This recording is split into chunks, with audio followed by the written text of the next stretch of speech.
Huzzah, Rangers. This is Phil Harris again here at the Jacks Rangers show. Today we have a very special guest, one of my friends, a mentor, if you will, in the podcasting world. His name is Chris Phillips. He is the host and owner of the Spurs Up Show. Chris, how the hell are you? I'm doing well, man. Appreciate you having me on. This is awesome, Phil. You know, I remember we were talking about this when you had the idea of doing your own podcast. And so, you know, they say life comes full circle, and I guess in a way it kind of is here as well. So I'm glad to see you doing well, man. Obviously, Jacks Rangers.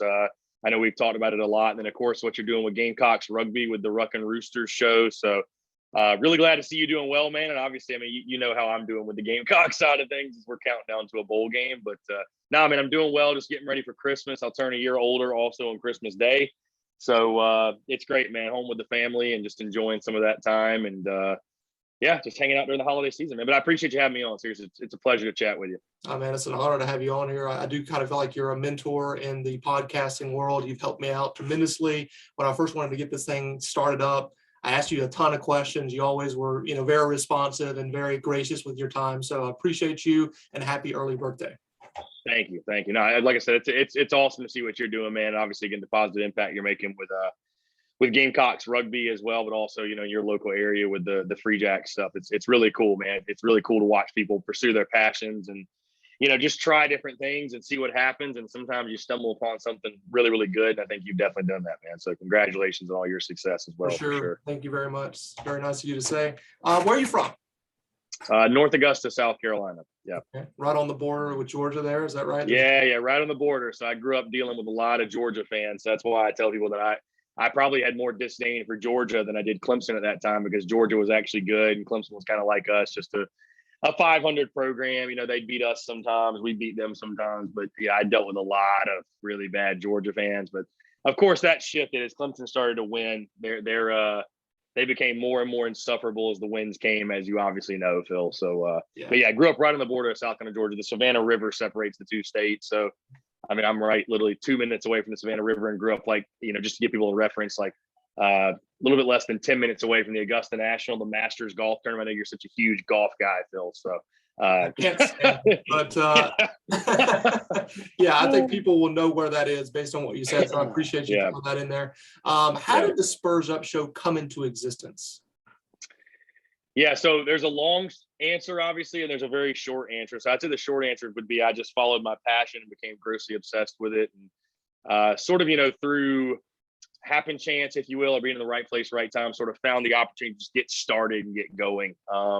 You know, I was a consumer first before I was a producer, of course. Mm-hmm. So I listened to Gamecocks podcasts and just podcasts in general. And I followed along on social media. I was always a big social media guy. I was one of the first people I felt like around me, at least, to have Twitter. And I was always on Instagram and Facebook and just very interactive. I thought it was really cool that on social media, you could really voice your own opinion and have your own voice and do that through those different channels, if you will. So was always on social media, well-versed with that. And like I said, was a consumer first. I always felt like I could do it. You know, I could go as far back as, you know, I wrote in the school newspaper when I was a senior in high school. And then even when I was in middle school, me and my buddies, a lot of my buddies were Clemson fans, but either way, we were huge college football fans. And, you know, we would have like writer's block. You know, you write in your composition notebook for 30 minutes about whatever. And we would write about college football. Like, we would write about the games that weekend and all that. And so, I mean, I always loved sports, and I played college baseball. Was always been a huge sports guy, obviously still am.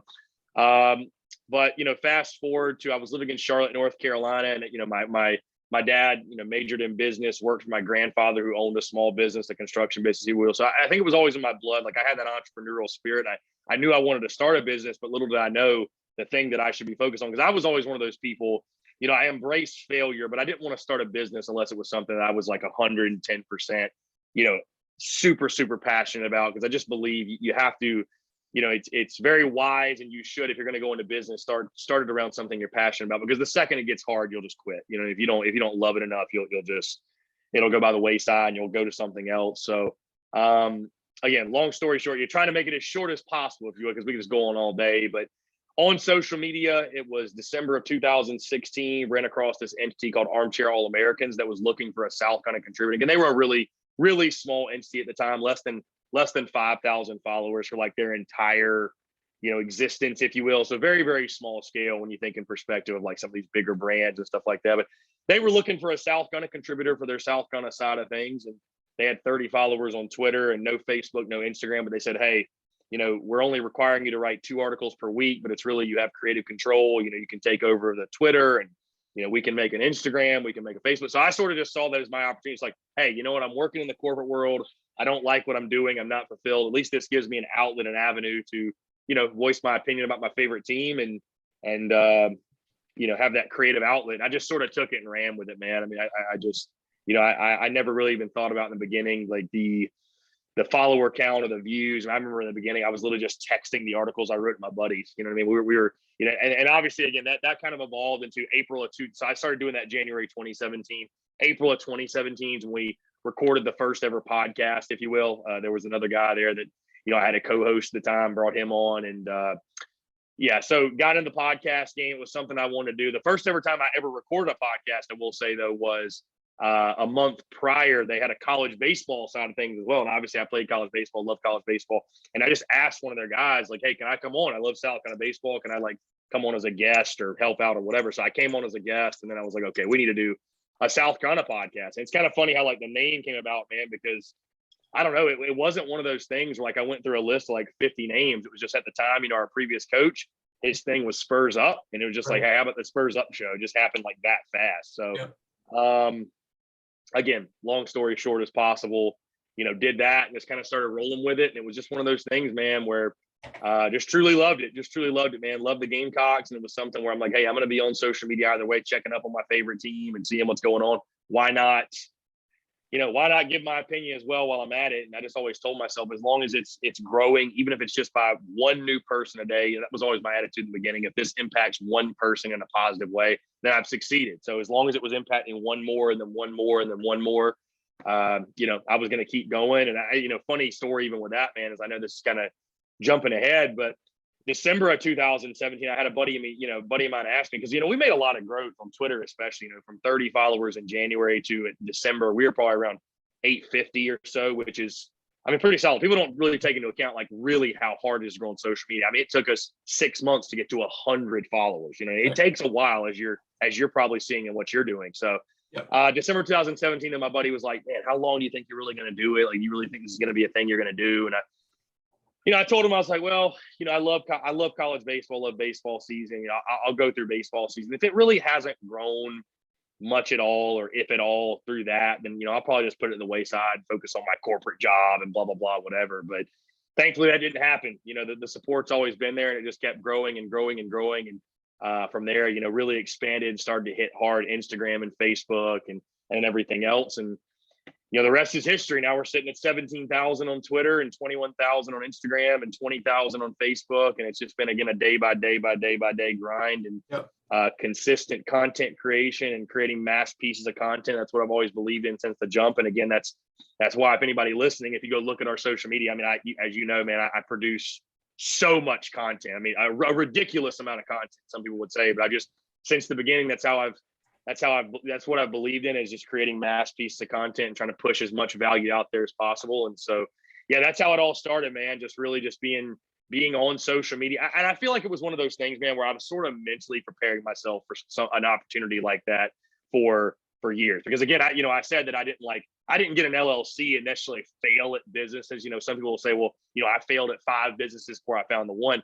So I didn't necessarily fail at businesses in that way, but I had tons of failures, in regards to ideas and things I thought I wanted to do. And my 20s was a roller coaster ride. I'll tell you that, man, because I sit here right now at 30. My 20s was an absolute roller coaster ride, just kind of trying to find myself as a human being and what I wanted to do and what I was passionate about. And lo and behold, it was just something that was right there under my nose the entire time. That was something that I've been passionate about since I was 12 years old. So, it was, it all worked out, man. And like I said, once I really just saw the opportunity and I knew I loved it, I just ran with it, man, just hammered it. And, thankfully was blessed enough to August of 2019, make the move to Columbia to do it full time. And again, been doing it there ever since. And I've had a ton of great business partners and sponsors and opportunities. And, the business is obviously flourishing now, and we're just getting started. So it's been a hell of a ride, man. Like I said, I could just go on and on and on about because there's so many little tiny intricacies as well within there that things I left out. But again, I know we have a limited amount of time, but No, man, I think it's just one of those things, man.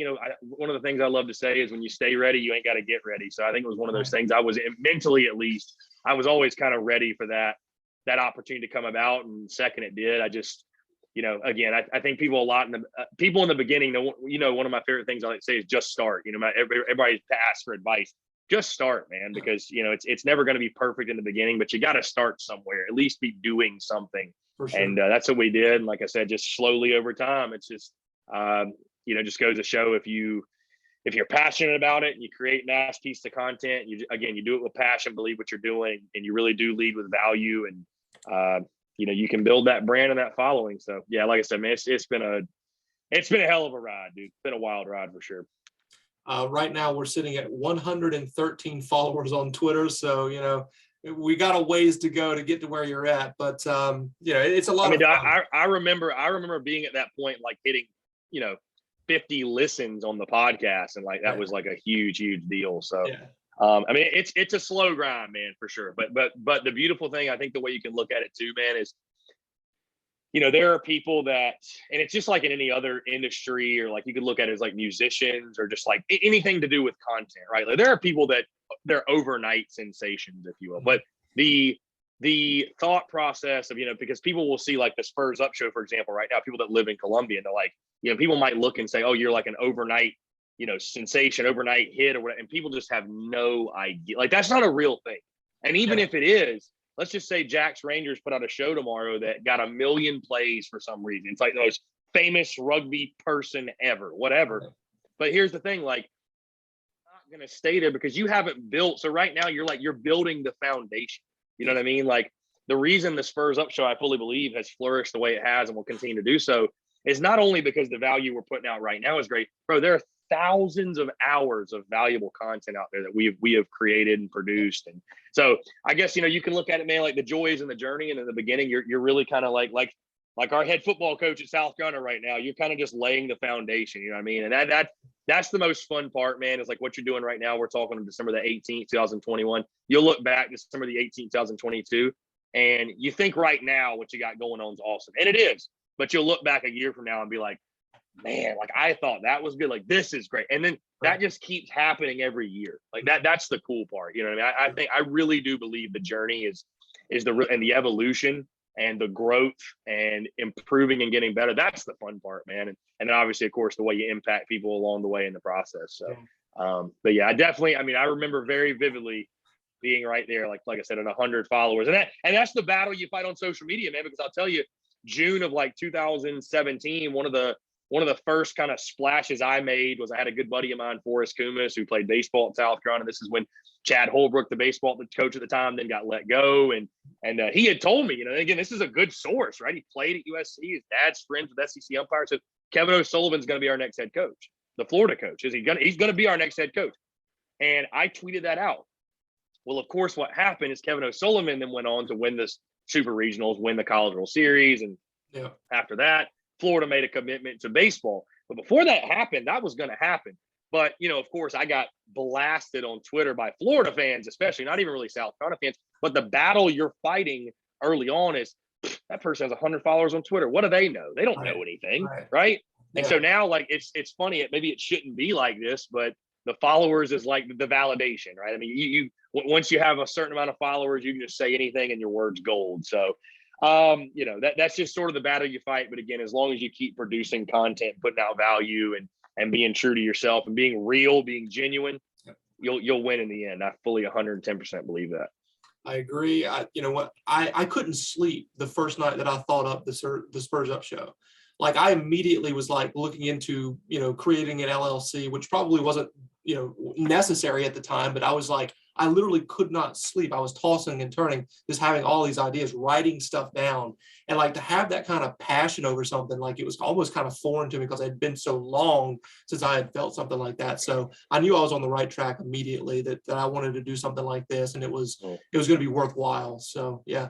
But I think you're kind of like me, man. Like you're a former athlete. You know what I mean? It doesn't matter what level you play at. Like that was my biggest thing after I played college baseball. It was just sort of like, I was such a grinder, you know what I mean, with baseball, where I would eat, breathe, sleep, dream it, if you will. I mean, I was going to the field 5 days a week, gym 5 days a week. And then when I wasn't doing that, I was watching the game, almost like studying it in a way. You know, obviously you're a Boston guy. John Lester's always my favorite player. He was my favorite pitcher to watch when he was with the Red Sox. And like, you study the way these guys. So, I mean, it's an obsession. You know what I mean? You become grossly obsessed with it. And so, you know, you're right, man. There's, you know, and this isn't to call anybody out, but there's a lot of people in life that just sort of go through life and they don't really have passion. You know what I mean? They're just kind of going through the motions and it's just sort of monotonous. And so, you know, I'm glad, again, you started doing what you're doing, because when you do find something that you're truly passionate about, and that's how I felt about the Spurs Up Show. Like the way that I put the work into the Spurs Up Show, that was me as a baseball player. You know, it was just a different thing I was doing. Right. So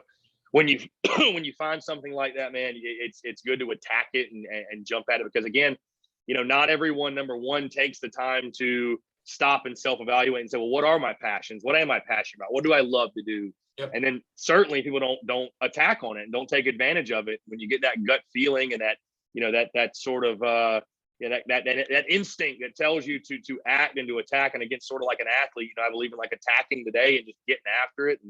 And so to do that, again, man, I think it's awesome. And again, so as former athletes, I think we can both relate in that regard, that it's just that passion and that grind, and this is sort of the next grind, if you will. And again, it is definitely something to be grateful about, man, because again, I think there's some people that do go through life looking for it, and for whatever reason they just don't find it. So when you do find it, man, you gotta jump all over it.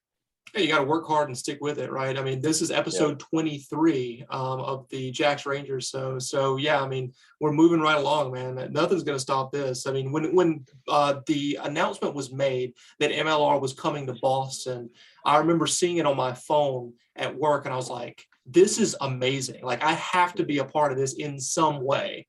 So, you know, fast forward to, you know, having that initial conversation with you, and then your guidance with helping me put all this stuff together. Like, it's just been awesome so far, and I can't wait to see what happens down the road with this thing. So what were your initial expectations for the Spurs Up Show? What did you think was going to happen? That's a great question, man. Here's the thing. I never really put a cap on it, and I still don't, you know, because people ask me that all the time now. They want to know, what's the next step? You know, do you want to do it forever? You know, I get those type of questions, and I certainly, you know, I definitely believe in goals. You know, we're getting close to the end of 2021, and I'll sit down and write in my journal. And I did this last year. I'll write down my personal, business, financial, relationship, family, all types of goals for the year. And I believe in, like, you know, affirmations and manifesting and speaking things into existence. I definitely believe in goal setting, but I also believe in not being too attached to the end result. So I'll tell you this, Phil, it might sound corny or cheesy to some. My goal, if I can wake up and do what I love to do every day and fuel my passions and dreams and hopes and desires and starve my fears and anxieties, then I've won. It doesn't really matter. You know what I mean? I've won. You know, for example, you know, like the money side of things, it's very important. Obviously, money is the gas that goes into the engine that fuels the business, right? But I wouldn't say that's not my number one goal. I think that's something that is a you know, if you're a person, I watched a clip today, actually, if you're a person, I might butcher this, but if you're a person talking about ranking, you know, health, wealth, happiness, and there was another one, but he said, you know, he was ranking those, obviously health being number one. He's like, if you're healthy, you're happy, you know, you're physically fit, whatever, then you're going to be wealthy. You know what I mean? So I think it's almost like a byproduct. The point is, it's like a byproduct of all of those things. But no, back to your question though, man, what did I guess the expectations in the beginning, or what did I expect of it? I mean, I think at the very, very beginning, I don't know that I really had expectations. I guess I sort of just tried to stay in the present moment of, again, hey, I get to voice my opinion about my favorite team. That's cool. That's cool. You know what I mean? Because there are others out there doing so. And again, it was something I felt like I could be good at. I thought I could be good at it. Again, I was a consumer for so long, but I had my own like little, you know, WordPress site I'd made where I was like kind of blogging, this is kind of when blogging started to become a big thing, whatever. And so I was writing articles, and I knew I had a knack for it, man. I was one of those dudes in college that I could write it, and I could BS a paper the night before it was due and get a B+ on it. It just always came naturally for me. And I think that's one of the reasons why, you know, as you know this, Phil, to be good at podcasting, especially when you're doing it solo, I think, I mean, you listen to the show, you know, sometimes if you can take a point that, you know, you could explain in a minute, but you can drag it out into a 20-minute show. I think that's that's kind of a skill if you, and make it entertaining, right? And make it valuable too. So that's kind of where I think that came from. But, you know, I always thought the sky was the limit, man. And I will say though, you know, after probably about, you know, going through 2017 was just really cool. Like, you know, when I hit 1,000 followers on Twitter, like I literally bought a bottle of champagne. Like that was like the coolest thing in the world to me, like hitting 1,000. That sounds kind of silly now, right? But like at that moment, that was like incredible. And so it was early 2018 though. And I saw others too. You know, I saw the Pat McAfees of the world. I saw the Dave Portnoy's and the Pardon My Takes, but like the big podcasts. And I just thought to myself, why can't I do that? You know what I mean? I always felt like it was something I could do. So I don't know. I mean, it's hard for me to click exactly when that clicked, because it was sometime in 2018 where it just kept growing and growing and growing. And I was seeing a positive impact. And what was really cool, man, and you see this still to this day, anybody who follows us on social media does, we may not have the most followers, right? We may not have as many followers as this competitor or that, but I think, and I know, because of the passion I've been able to interject and just being real and being willing to have the unpopular opinion, obviously the very unpopular opinion, but being real and authentic and passionate around the Gamecocks and what we do, you know, the engagement rate of our audience, like our audience really rocks with us. Like they really, for sure, they really rock with us, man. So like, it was really cool. Like even when we only had 1,000 followers, like the engagement rates were there. We were getting like 1,000 views on videos. And so our followers are very engaging. They were not stagnant, because you'll see some accounts out there, they have like 70,000 followers and they get like 10 favorites on a tweet, right? Like what's happening? Are you paying for followers? Like what's going on? I don't know. Either way, but our followers have always just been right behind me and right behind us, very engaging, very supportive, very interactive. And so I don't know, man, I just continue to felt that and see that. And I again, it's hard to exactly pinpoint when it was, but it was sometime early 2018 where I was like, you know, I think this could become, you know, who knows, right? I was just like, who knows? Sky's the limit. Yeah. And sure enough, man, you know, it was late 2018 and I had a buddy that was in the Charlotte Gamecock Club. He's still in the Charlotte Gamecock Club, and he just posed the opportunity. Hey, man, you want to do a live show at this bar in Charlotte before the Clemson game? And I knew that before I did something like that, I wanted to get the LLC and change the name from Armchair South Carolina to officially the Spurs Up Show. So, you know, I'll tell you this, man, when you're going through entrepreneurship, you can set a timeline in your head, but things happen. Yeah. And sometimes things happen very abruptly. And again, it's about trusting your gut and being willing to take a risk and pull the trigger. You know, be willing to jump without a parachute and just catch yourself on the way down, just see what happens. You know what I mean? Be willing to walk the tightrope. You will get a lot farther as an entrepreneur if you're willing to walk the tightrope with no parachute on, because it's going to force you to be maybe even greater than you yourself thought you could be in the beginning. It just is, right? When you have a fear of death, a fear of failure, and I say fear in a positive way, not a negative, it's going to bring the best out of you. It's hey, you know, pressure makes diamonds, right? So, I mean, it was, again, that happened very abruptly and got the LLC. And again, it just kind of continued to grow and grow and grow. And then other events happened in early 2019 where I was in a relationship that wasn't great. And that sort of just abruptly ended. And I knew I wanted to pull the trigger and make a change. I knew I had to get to Columbia if I was ever going to pursue it full time. And so got out of Charlotte, and I'd worked in the golf industry before. So I went to New York for the summer. I don't know, many people don't know this. I went to New York, Long Island, New York for the summer for like 2.5 months, and basically just lived in seclusion and worked on the golf course every single day to stack cash, to put together a nest egg to go to Cola. And that spring, by the way, I don't know if people know this, that spring in April of 2019 is when I started to reach out to small businesses in Columbia and say, hey, you know, this is what I do. So I am, you know, potential partnership, sponsorship, whatever. So just get the conversations going. But yeah, man, it was just, you know, I never put a cap on it. I never did. I think that's not the way to go about it, man. You just kind of try and taste and do and just see what happens. You know what I mean? So, because again, you can't become so attached to the end result where you're not willing to, you know, maneuver and go to a different direction. If you're so set, okay, I'm going to go from A to B. Well, you might miss that fork in the road that takes you on to a greater C. Could be way greater than B ever was. You see what I'm saying, kind of deal? So it was one of those things where I was very flexible, very free flowing. And again, man, I think my perspective always drove me because, you know, I was working in the corporate world, man, doing sales and digital marketing. And it's funny how life comes full circle, because that did eventually help me down the road. And it still has helped me now, like with talking to business owners and, you know, a lot of what, you know, I sell them basically on the business and like the ad space. It kind of goes back to what I was doing in Charlotte. I'm just doing it for myself. But either way, the point I was going to make is just, I had so much perspective because I was doing something where I wasn't fulfilled. I didn't like what I was doing. I wasn't happy. I was physically out of shape. I was mentally maybe not in the best place. And so I was like, what do I have to lose, man? Like, what do I have to lose? Yeah. You know, either I'm going to live the life of my dreams and it's all going to work out, or I'm just going to go right back to what I was doing before anyways, and whatever, you know what I mean? So I really kind of feel like I lived on that tightrope without the parachute, if you will, and just like, you know, and embraced it. So nah, man, I never put a cap on it. And, you know, like I said, things evolved and evolved and evolved. And it sort of, I guess, became clearer and more into focus what it could be. But, you know, even now, man, when people ask me, you know, like, oh, what's the next thing? What's the goals for this, or what do you want to do?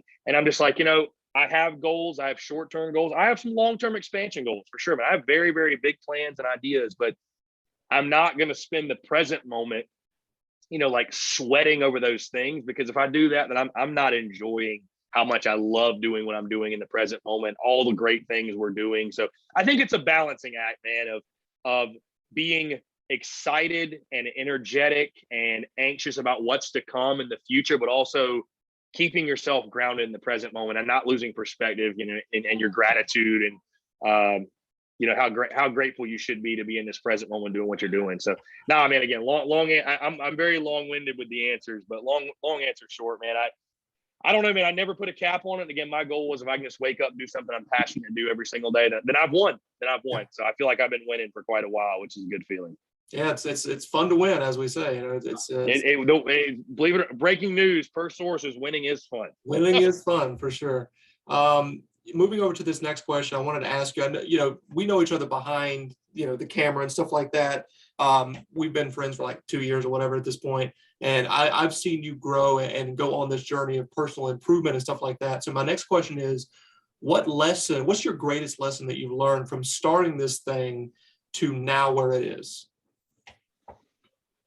That's a good question. Well, trust your gut is one. I really do believe in trusting your gut. I mean, when your intuition speaks to you, and you know, don't doubt it. You know what I mean? I mean, obviously use best judgment and stuff like that, but definitely trust your gut.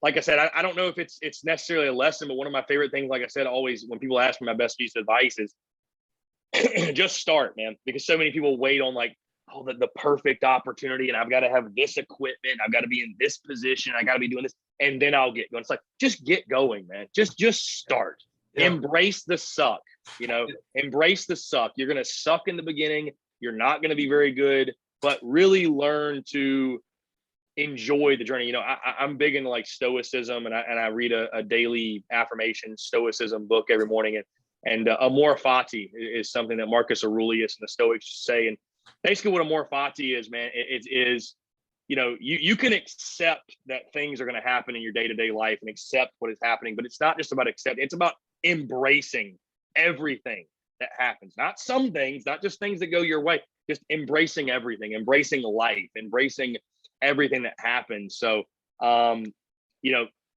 I would say that's played a big part in my life. And again, that's really a tough question, because there's a lot of them. There's a lot of lessons. I feel like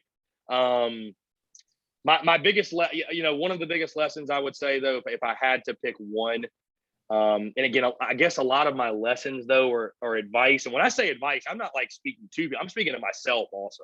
I'm speaking with everyone. Right. Life is short, and life is too short to be spent miserable. So whatever you do in life, man, don't let anyone or anything dictate your circumstance, or tell you that you don't deserve and can't be happy and fulfilled, truly fulfilled now.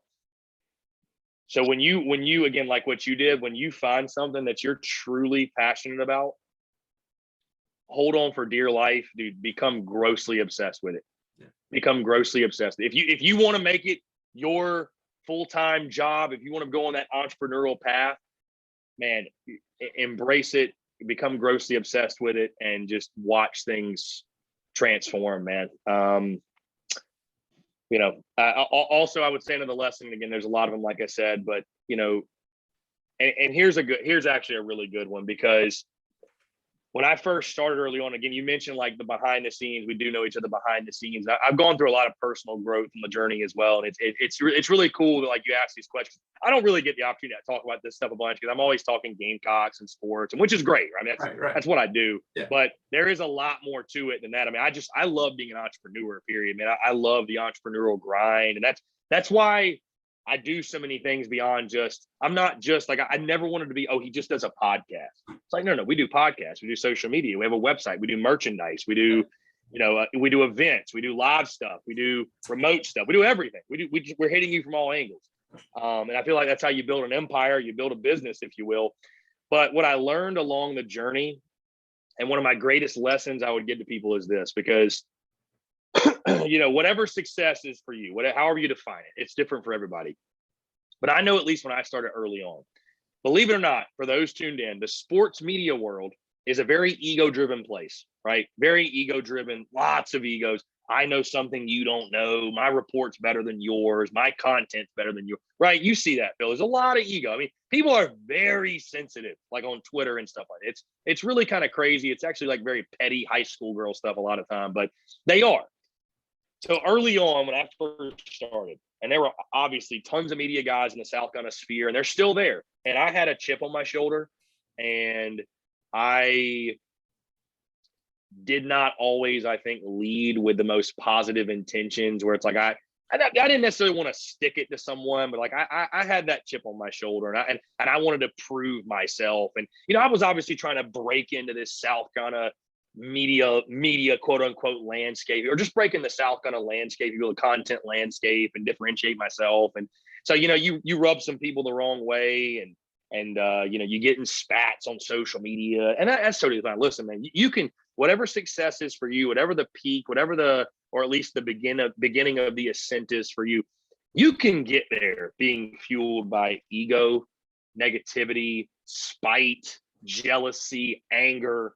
We see it all the time, right? You think every wealthy person or successful person in America is some great human being. No, there's plenty of people who have gotten to the top by stepping on other people and screwing other people over. And you can do that, because in life you need fuel.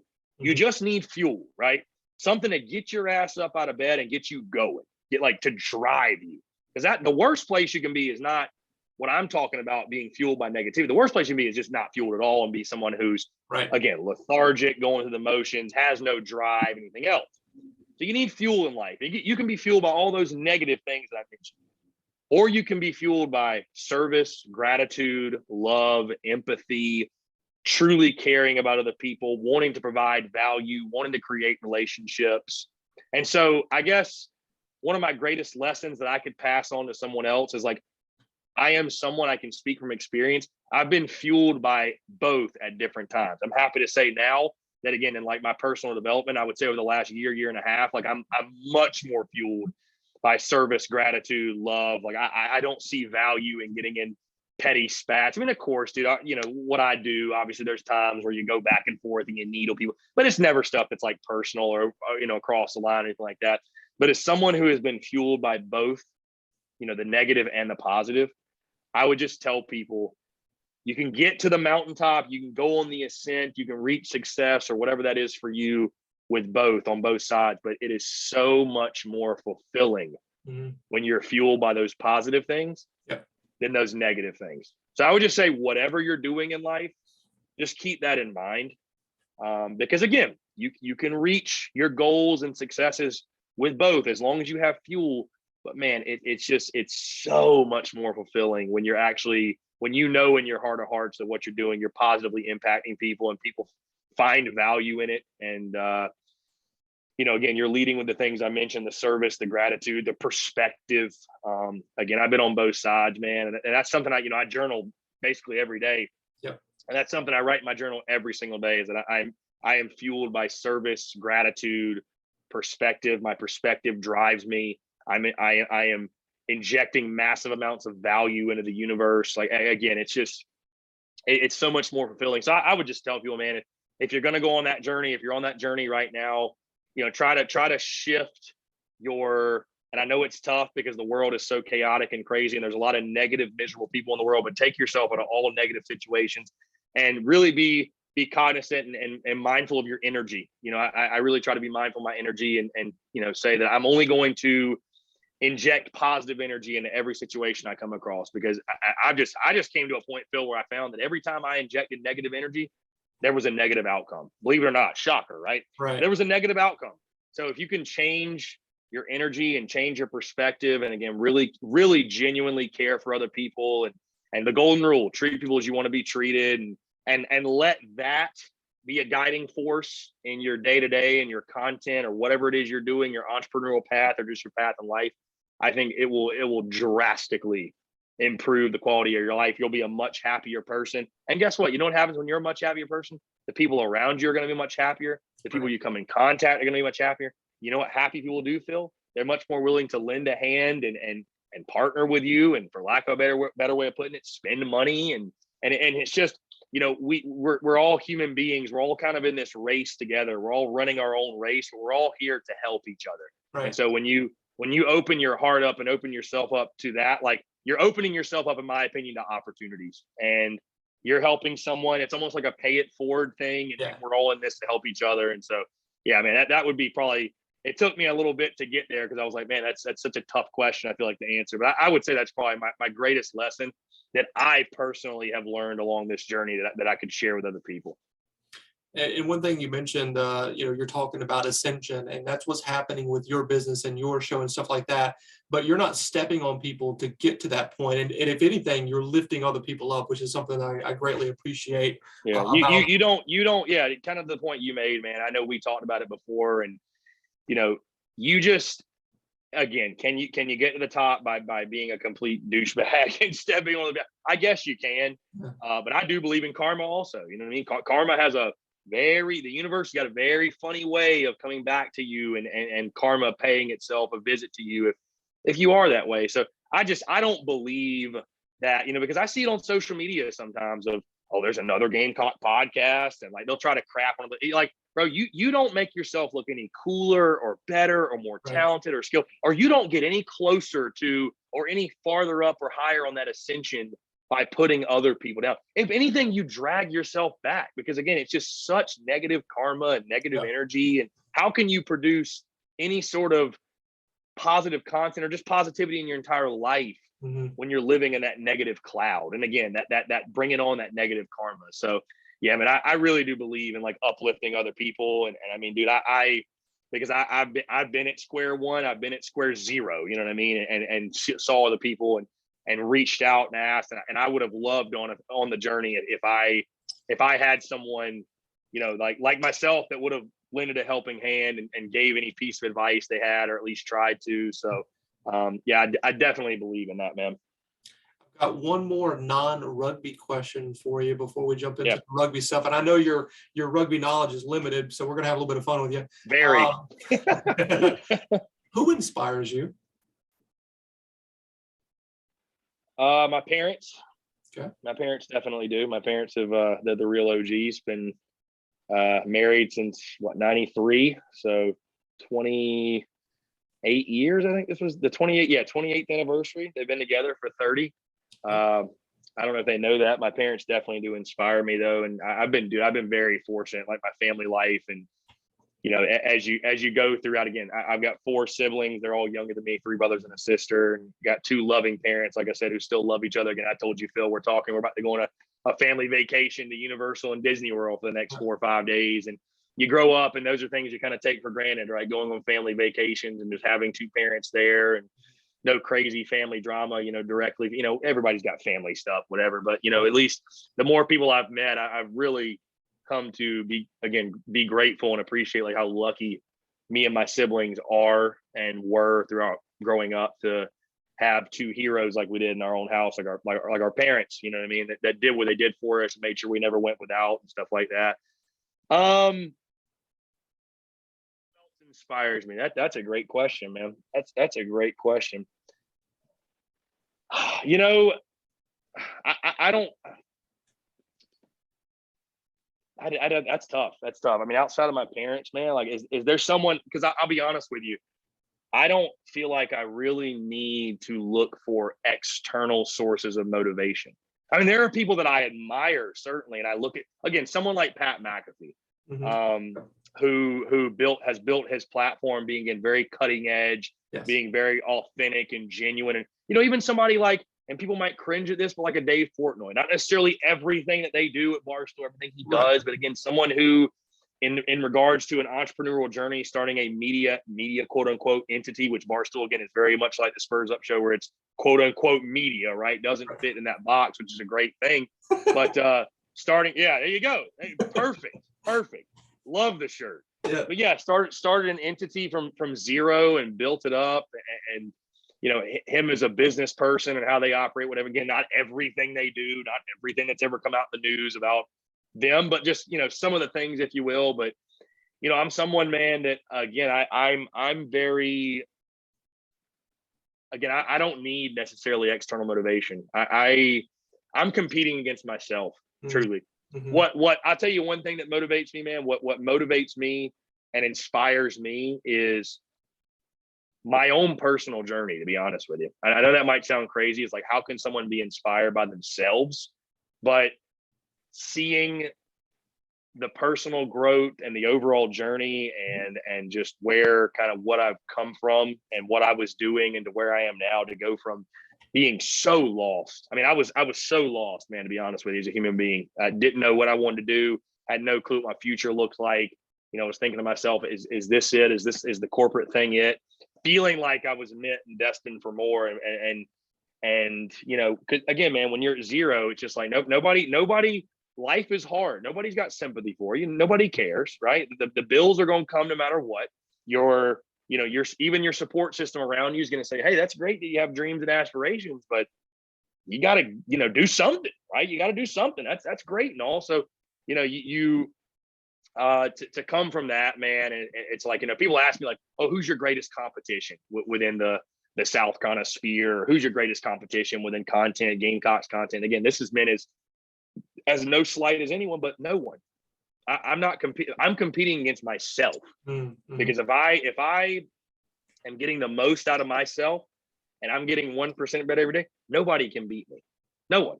I fully believe that. And again, I'll tell you this, if that were to rub someone the wrong way, if that comment were to make someone uncomfortable, then I will not apologize for my confidence irritating your insecurity. And I never will. So again, my parents inspire me for the way they raised us and what they did for us. And again, there's other content creators certainly that I admire, man. But on a day-to-day basis, I don't wake up and say, well, this is what he or she would be doing, so that inspires me to go. I'm inspired because, again, I have perspective, and I'm just grateful I get to wake up and do something I genuinely love to do. I love being an entrepreneur. I love creating content. I mean, I love being in a creative space, man, and that's why I love creating merchandise. And obviously, you've got the merch on, and it's. It's. I'm sure this, man. There's really no better feeling than rocking your own merch. You know what I mean? It's like, it's pretty cool. It feels cool. And then, you're right. And then for people to, what else inspires me? And I'll tell you this is people positively impacting people. And like when you see other people wearing your merchandise and see people at the tailgate or see people out at games, and they come up and shake your hand, and they really show a genuine appreciation for the work. The value that I and we put out in the world, man, it's that inspires me as well, man, that people would take even 5 seconds out of their day to tune in and it really impacts them to that way to where they would feel compelled to share that with me. And again, that has really inspired me and drove me as well since day one, that if I was like, in the beginning, and I still feel this way, if I can positively impact one person, again, we've succeeded. It's because you never know that chain reaction, that sequence of events, where you just never know how that's going to play out in the universe and how that impacts others. And it's all a chain reaction, man, in the world. So I mean, that's what I would say, man. It's I find inspiration from different places for sure, but those main ones I mentioned are big for me. Very nice. So I know that you knew some rugby guys from your days in Charlotte. You've met Carolina Rugby head coach John Roberts. You know me. You know Gavin Bennett. What's your impressions of rugby people? Badasses. Definitely badasses. Very, very bros, very funny, cool dudes, man. I mean, again, I played college baseball, and I like to think baseball guys, and that's one of the things I love about Carolina baseball and covering it, man. It's just a bunch of dudes that are real cool with each other. And I mean, again, man, the relationships are great. It's like a family atmosphere. So, no, I mean, all the interactions I've had with rugby dudes, man, I think just bros, honestly, that, love what they do, very hardcore, and you can't be, you got to be, like I said, you got to be a badass to play rugby. I mean, I kind of look at a sport like rugby, kind of like hockey, kind of like it's for men, you know what I mean? Like or just for a badass. I know there's women's rugby as well. Shout out the Gamecocks women's rugby team, but you just got to be a certified badass for sure. For sure. Yeah. But also folks that you could go to the bar with and have a couple cold ones with, or a lot of cold ones with. So, no, really, really cool people, genuine folks, man. Yeah, really, really cool, down to earth, just, people that I think I would definitely and do get along with, no doubt. So rugby is interesting because it creates character. I mean, a lot of sports claim that they help create and mold young men and young women and stuff like that. Rugby really does. It teaches you a lot about, like, you get a fast track of your emotional development in rugby because in practice and in games, you're getting your butt kicked. Like, there's no doubt about it. You don't have pads on. You can't hide from anybody. You have to tackle somebody and you have to run with the ball and be tackled. So it's a rough sport. It's for crazy people. I mean, well, I think I told you this though, man, too. Like when I lived in Charlotte, like way back in the day, I had a couple buddies that went to East Carolina and they played rugby there. There was one of the guys, I forget his name, but he was like Team USA rugby. Like, he was legit, like really good. I mean, he was kind of a maniac, but like they were awesome. I mean, I went out with them a ton. They were just awesome dudes, man. So no, from all of my experiences, man, you are right. There's some sports where it's very like the guys are kind of weird and they're just kind of jerks, for lack of a better way of putting it. Like rugby dudes, all my experiences, they've been awesome. Just absolutely awesome. So very cool. Let's talk about your limited rugby knowledge. I'm going to ask you a couple questions here. Let's see if we can get some funny responses. So this is an actual position in rugby. What does a hooker do? See, Phil, you're going to make me sound like a complete idiot. I know what a hooker does in other facets of life. Yes. In the game of rugby, I'd imagine it's almost kind of like a blocker. That's what I would do. When I hear that word, I'd almost think it's like a blocker that goes around the end, just like lays somebody out for the guy with the ball to. Again, those tuned in, like I have zero knowledge, basically zero of rugby. So my answers are going to sound pretty ridiculous. We're going to change that. We're going to get you up here to watch a Free Jacks game. We're going to get you a Carolina rugby practice and a game next year. So, so we'll look back at this and laugh. But a hooker is positioned between two props in the scrum and generally throws the ball into the line out. So that is what a hooker does. I mean, they're literally hooking the ball back with their heel, essentially, at the beginning of a scrum when the ball is put in there. I think that's where the term comes from. What is a maul? Has nothing to do with bears or any wild animals. What is a maul? Well, see, when I think of maul, I think of like the scrum kind of, but I guess that wouldn't be right. Like, because I think of like mauling someone is like basically tackling them or like going like head to head with someone. So you're pretty close. So it's kind of similar to a scrum where there's binding together of multiple players. A maul occurs when a player with the ball goes into contact with a defender, and while both players remain on their feet, at least one more other player from the attacking team joins the contact. At this point, the maul is formed. So they're taking that momentum with another person and trying to drive forward down the field. It's sort of like a scrum. It lists that directly here in the definition, except with the ball in the player's hands instead of being on the ground. So you were very close, man. What year was rugby invented?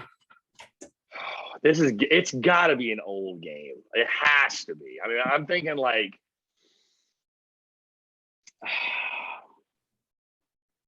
I mean, I don't want to go too far back, but dude, I could see this being a game like in like the 1700s, bro. Like, you're close. You're really close. 1823.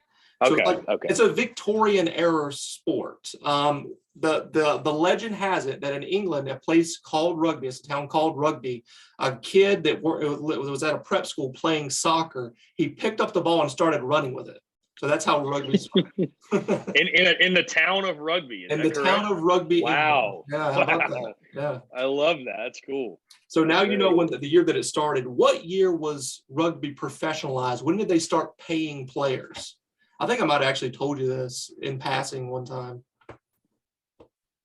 I feel like that had to be. Well, okay, so this isn't just the U.S., right? This is like internationally. So yeah, we're talking when they about, started paying players professionally. Rugby is a global sport. When did it actually become professionalized? I think this year is in England, but I feel like I think in France they started paying players like under the table before this, but like this is the official like World Rugby. This is when everything is going professional.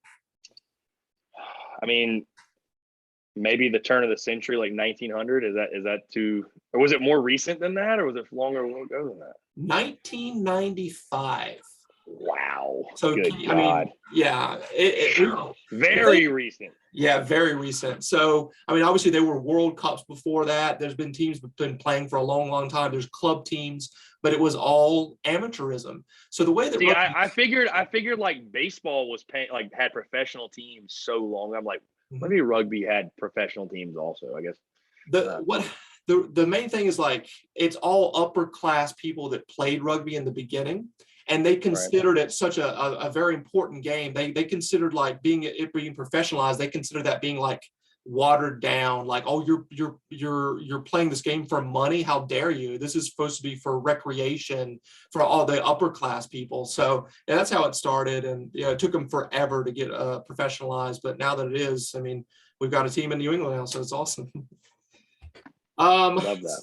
Before we get to one word association and get you out of here, I know that Christmas is your birthday. Happy early birthday once again. Thank you. Christmas is right around the corner. I was going to wear a Christmas sweater, but it was green, so it actually made me look like I didn't have a body because of the green screen behind it. Like that. So what is your fondest birthday / Christmas memory?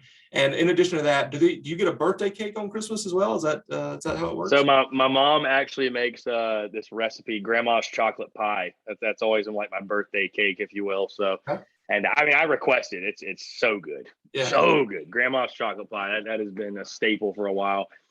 Fondest birthday / Christmas. I mean, they've all been I'm always with my family. They've all been really good. I mean, I will say